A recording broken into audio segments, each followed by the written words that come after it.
Gusto nang makipagkasundo ng Iran. Ayon kay United States President Donald Trump, ito ay dahil wasak na ang bansa sa sunod-sunod na mga pag-atake. Gayunman, itinatanggi pa rin ng Iran ang pahayag ng Washington at sinabing one-sided ang mungkahi nito sa pagtatapos ng gyera. Ana Cui para sa balita. Desperado na ang sitwasyon ng Iran at naghahanap na ng deal para wakasan ang mga pag-atake ng US at Israel. Ayon kay Pangulong Donald Trump, nagipit na ang Tehran na umupo sa pakikipagnegosasyon.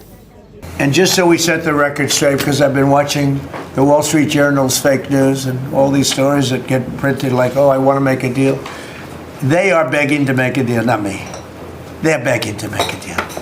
And anybody that saw what was happening over there would understand why they want to make a deal. Alok ni Trump, oportunidad sa Iran para permanenteng abandonahin ang mga ambisyong nuklear at sumama sa bagong landas pasulong. Babala ng Pangulo, masamang kahihinatnan kung hindi makikipagkasundo ang Tehran. If they don't, we're their worst nightmare.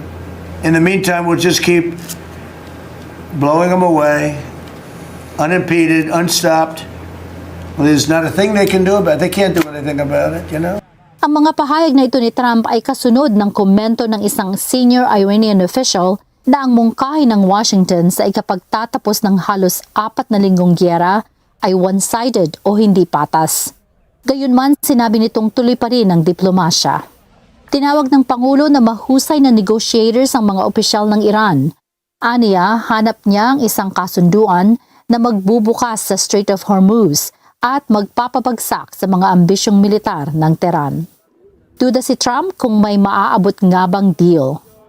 Ayon sa isang report, maaaring mag-deploy ang Pentagon ng karagdagang 10,000 mga sundalo sa gitnang silangan para bigyan ng mas maraming opsyong militar ang Pangulo. Ana Cui para sa Mata ng Agila International, trusted, connected, on point.